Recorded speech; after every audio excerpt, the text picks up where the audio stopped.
Rod Stewart has vowed to honor the band's Robbie Robertson at his arena show in Seattle on Friday. The Rock and Roll Hall of Famer and songwriter died on Wednesday at the age of 80. He was surrounded by his family after battling a long illness. Taking to his Instagram page, the Maggie May singer, who is on a world tour, posted a black and white snap of the late star performing in his heyday and wrote alongside it, "So sad to hear of dear Robbie Robertson passing. I'll be dedicating #Broken Arrow to this legendary guitarist at my show in Seattle on Friday." Broken Arrow was written by Robertson and released in 1987. It was then covered by Sir Rod in 1991. Robertson was also behind the classics The Wait, Up on Cripple Creek, and The Night They Drove Old Dixie Down. Read more. Robbie Robertson fought to help bandmates through addiction struggles. His manager of 34 years, Jared Levine, confirmed the musician's death in a statement on Thursday, which read, "Robbie was surrounded by his family at the time of his death, including his wife, Janet, his ex-wife, Dominique, her partner Nicholas, and his children Alexandra, Sebastian, Delphine, and Delphine's partner Kinney. He is also survived by his grandchildren Angelica, Donovan, Dominic, Gabriel, and Serafina." In lieu of flowers, the family has asked that donations be made to the Six Nations of the Grand River to support the building of their new cultural center. A slew of tributes from his famous pals and fellow musicians have since poured in. Don't miss.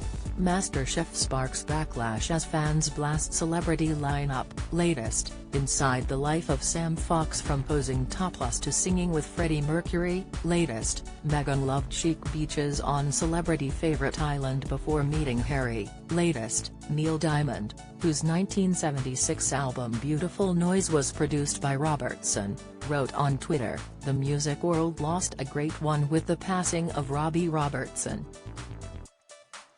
Keep making that beautiful noise in the sky, Robbie. I'll miss you." The Rolling Stones' Ronnie Wood shared, "Such sad news about Robbie Robertson. He was a lovely man, a great friend, and will be dearly missed."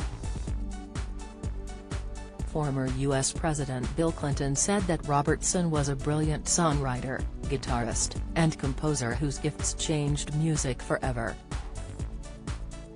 "I'm grateful for all the good memories he gave me, going back to his time in the Hawks when I was a teenager, and for his kindness through the years," he added.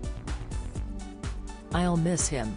The legendary Joni Mitchell stated, "Rest in peace Robbie Robertson, legendary lead guitarist of the band, fellow Canadian, and cherished collaborator of Joni's.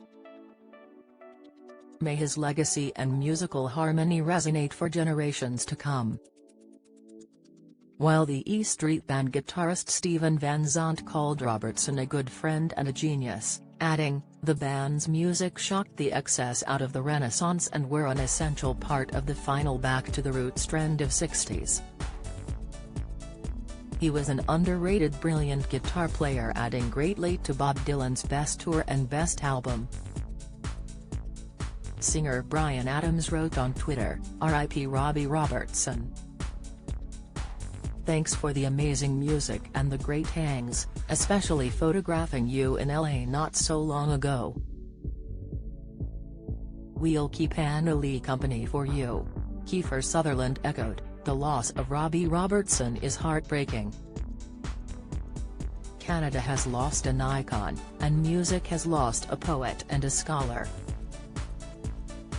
And Kings of Leon's Nathan Followell said, "R.I.P. Robbie Robertson.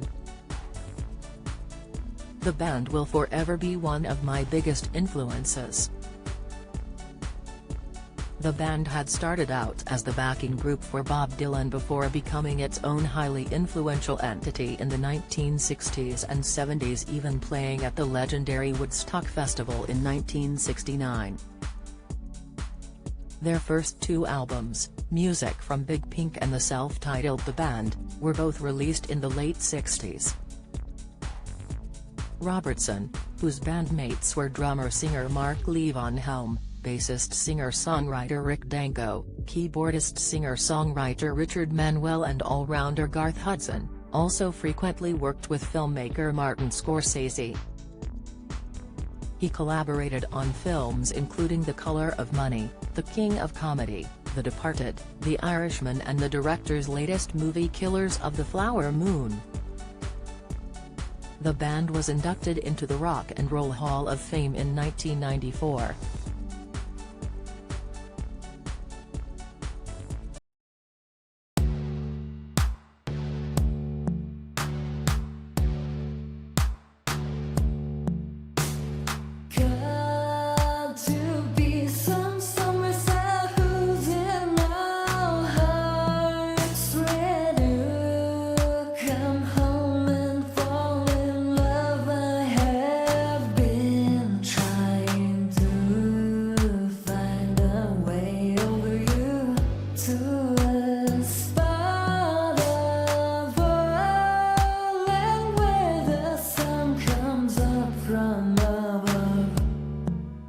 Now take